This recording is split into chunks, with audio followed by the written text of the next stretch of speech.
RTV. La idea es que podamos un poco debatir qué son los golpes blandos, dónde se dan, cómo se dan, y incorporamos un componente que entendemos que en las estrategias de desestabilización de estos procesos es fundamental, y se trata de los medios de comunicación.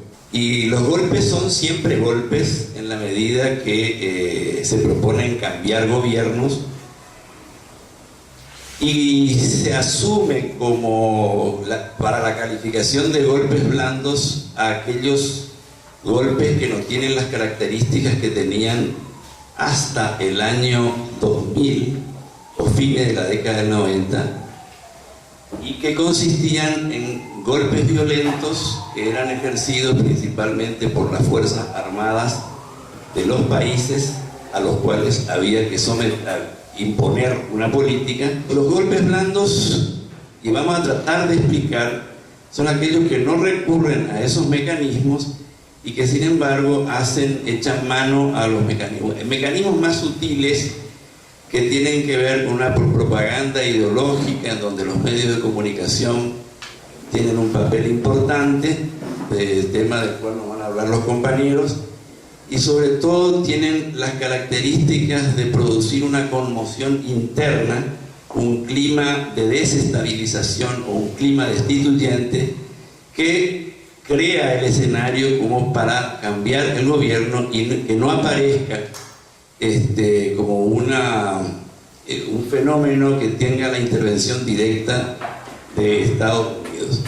Manuel Castells escribe uno de los que para mí son uno de los principales manuales de sociología de inicio del siglo XXI, que es Comunicación y Poder, y donde él claramente dice que en la sociedad red de hoy el poder reside en la comunicación.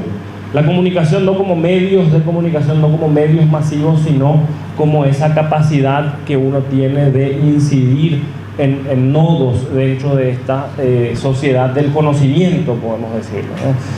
Entonces, eso es lo que concluimos un poco en todo esto, en todos estos procesos políticos, en todos estos procesos tecnológicos. Llegamos a esa conclusión de que la comunicación está en el centro de todo, ¿no? Todo gira un poco en torno a la comunicación. Preguntémosle a Cristina Fernández si no, ¿no? O sea, dentro de estos procesos políticos hay gobiernos que se dieron cuenta, Chávez mismo se dio cuenta perfectamente del rol que jugaba la comunicación en todo esto, y plantea la fundación de Telesur, plantea la estatización de ciertos medios ante el vencimiento de sus licencias. Cristina Fernández plantea lo que para mí es una de las leyes más progresistas de la historia latinoamericana en cuanto a las telecomunicaciones.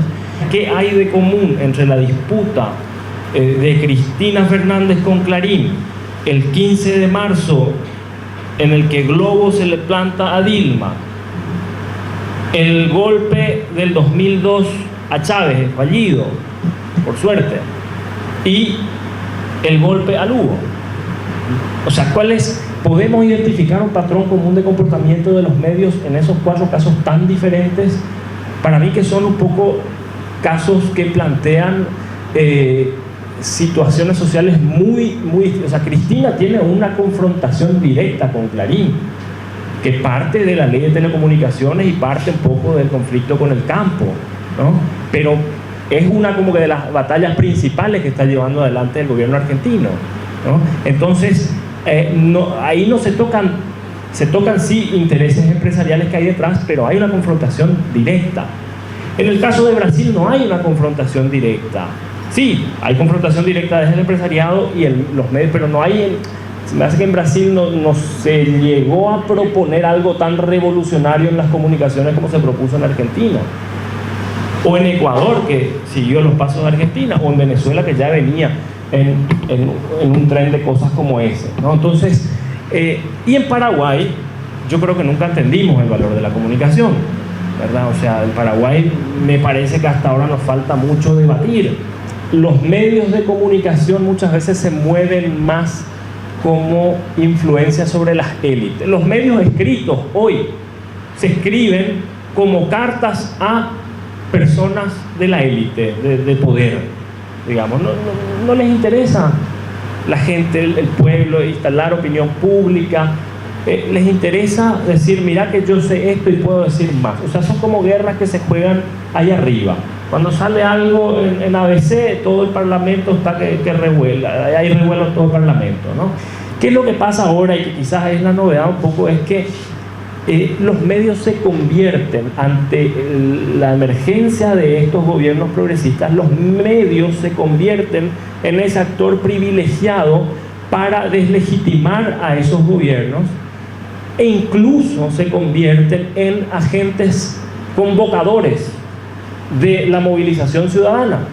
En esta nueva emergencia de los medios como los actores contestatarios, como los actores convocantes a una resistencia frente a los gobiernos populares de América Latina, ¿qué es lo que pasa? Por un lado, veo que los medios nunca pueden construir un discurso político único, unificante, más allá del discurso goebbeliano del enemigo, ¿no? O sea, Chávez era el enemigo, ahora es Maduro, Correa es el enemigo, Cristina es la enemiga. Y por otro lado, me parece que lo que hace un poco esta emergencia de los medios como esos actores es hacer renacer el debate que quisieron sepultar después del fin de la historia, que es el debate izquierdas-derechas, ¿no? O sea, las sociedades latinoamericanas están totalmente polarizadas, en donde hay estos gobiernos progresistas, en donde hay estos medios que se yerguen como actores, como voceros de la oposición. Visítanos en Twitter, @RTV Nuevo PY, Facebook, www.facebook.com/Radio TV Nuevo Paraguay o en la web www.radiotvnuevoparaguay.com. RTV, hacia el nuevo Paraguay. Crece desde el pie, musiquita crece desde el pie.